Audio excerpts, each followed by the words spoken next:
Welcome to the Metal Prognosis. My name is Lee, and in today's video we are looking at the TC Electronic Dark Matter Distortion pedal, which is a pretty cool pedal. And what I thought would be cool is we're going to do another hybrid setup.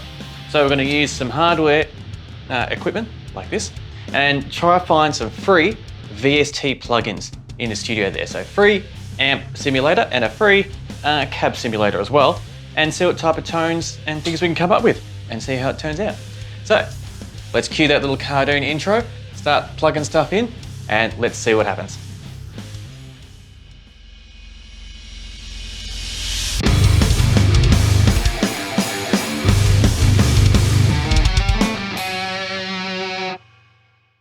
Okay, now I've got everything plugged in, ready to go. Grab my Jackson and give a demonstration on the rubbish that we've got so far. Bland, boring, and not what we want. So let's see if we can spruce it up. So I'll keep on the same line of what I was doing with the other few videos. We bring up the Ignite amps. We bring it on to clean because we really want the dark matter to shine and really kind of put a magnifying glass under that. And I think I'm going to do what I did last time and bring up the SMG free IR cabs that they gave away, because they were pretty rad. The question is, where are they hiding? Here they are. Fat boy freebies. And I'll do exactly what I did last time as well. They gave away two, a 57 and a 47, I think it is. Yep. And I really like, so I've got a balance there, and having the two just straight down the middle sounds, I reckon, the best out of all of them. Because you get like the harshness, or the harshness isn't the right word, the brightness from the 57, and the K47 has like the richness. Give ourselves a little bit more volume. So that's sounding a little bit, not what we want. We want some distortion and some heaviness. So let me put them up to neutral. Chuck the gain all the way down so you can kind of work it up. And there's two different modes of the voicing, if I remember correctly. They've got a modern and a classic. We're going to run through both. So, first I'll engage it.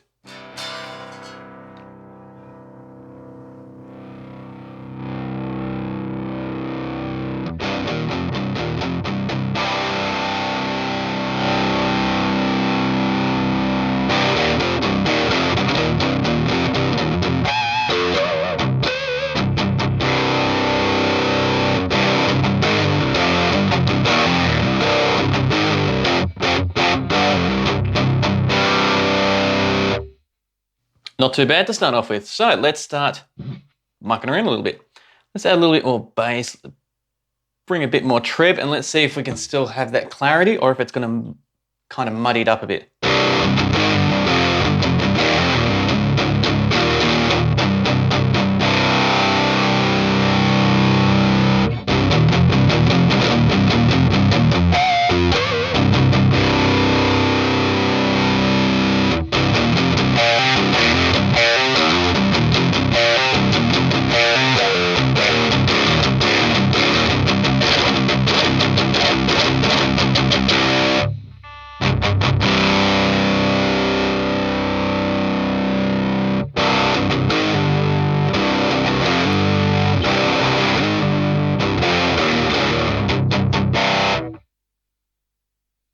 A little more gain.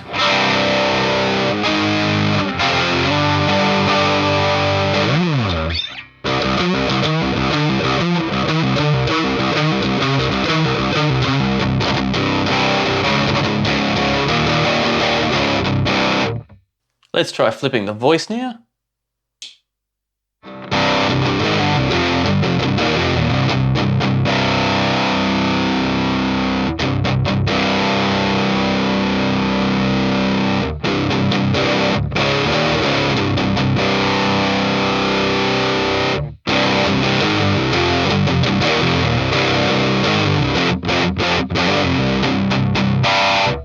Has a slight little difference, but not as major as what I was hoping for with the voicing. Now, in saying that, that is just with the chain that we have set up. So if we had probably different cabs, or I do, that definitely does need to be cleaned, that little pot there, it's making that fuzz when I turn it down.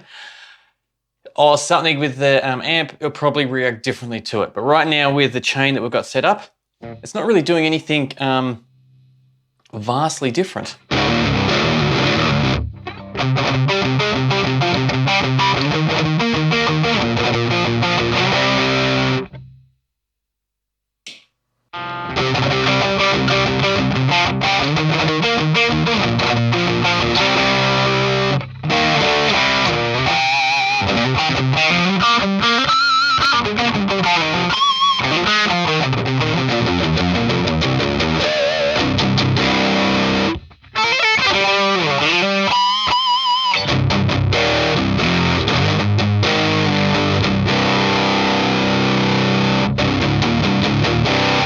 I think that's got a little bit more bottom end to it.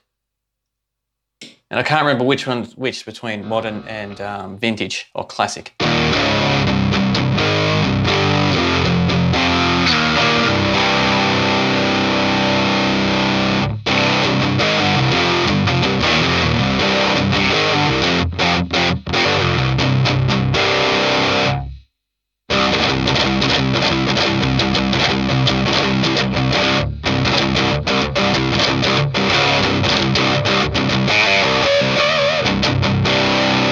A little bit sloppy in my guitar playing there, but that's okay.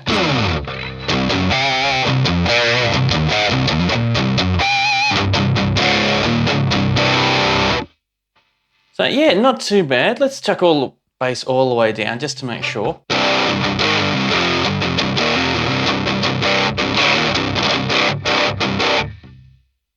Yeah, that really empties it out way too much.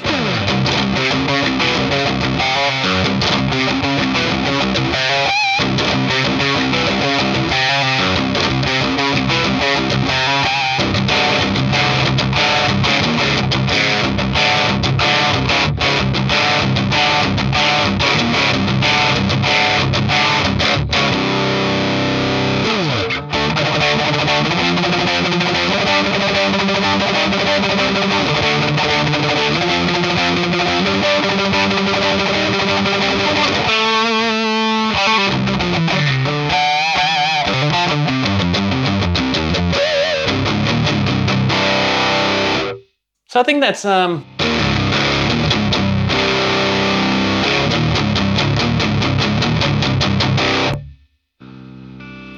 pull back the gain just a bit.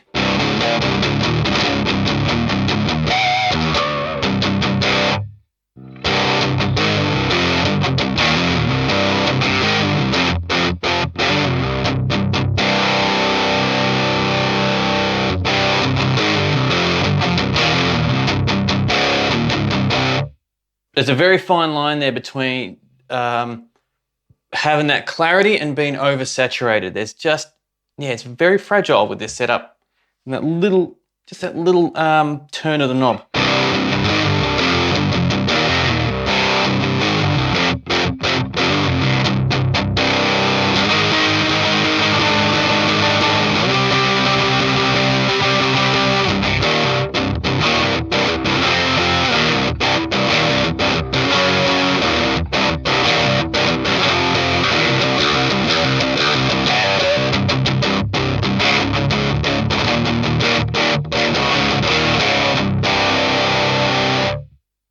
So I think we'll leave it there. Let's see how it sounds in a band mix. So we'll double up on the guitars, add some bass and drums, and see how it all fits in and how it all sounds as emulated like a band is actually playing and doing it. And then we're gonna have a bit of a discussion about it afterwards. But yeah, let me change the cameras around, film it, and we'll have a chat about it on the other side. So enjoy the tune.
Time for some final thoughts of running the dark matter through a little hybrid setup that we did. So like all my videos, a bit of transparency.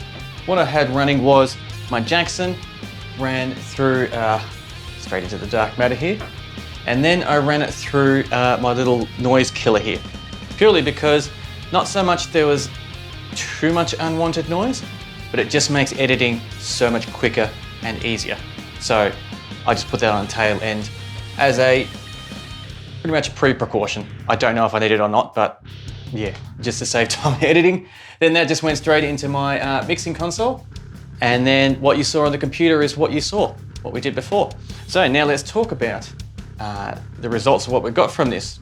So my first biggest surprise was not so much how much we had to push the volume in it, but the voice.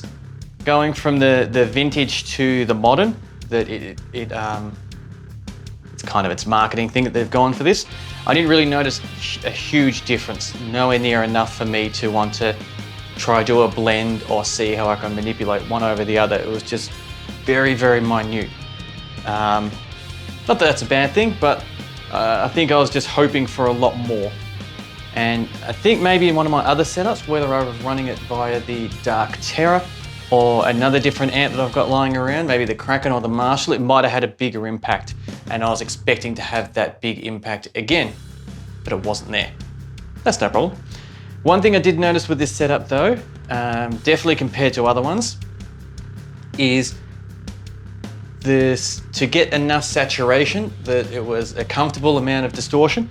We did have to push the gain a lot more than what I remember I had to in the past. Now, my memory might be failing me, but I never recall having to push it that hard.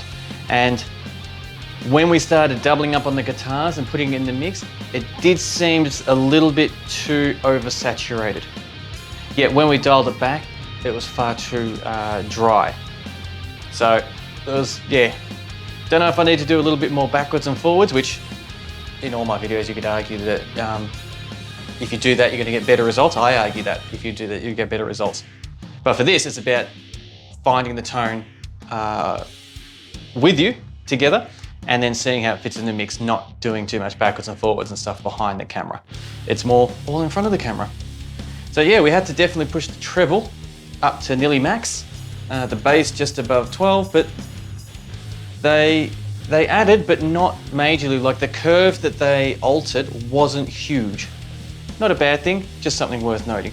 Now I don't know if that's because how it reacted to the amp, the digital amp that we had there, or what might have been the difference compared to this was something else, but that's what we're working with today. So yeah, look, overall not too bad, because that could definitely work for some people's sounds, absolutely.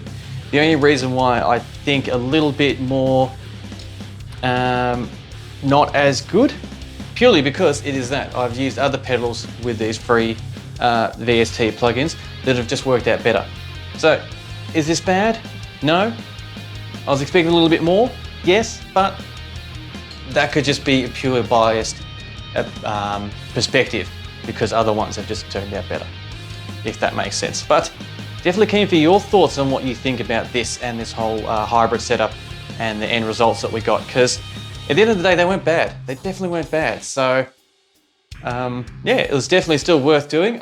Still had lots of fun putting it together and doing it. And yeah, there we go for another video. So thank you very much for joining me on this video, and any other videos you have in the past. It's definitely appreciated. And I thoroughly look forward to chatting with you next time. And until next time, please stay safe.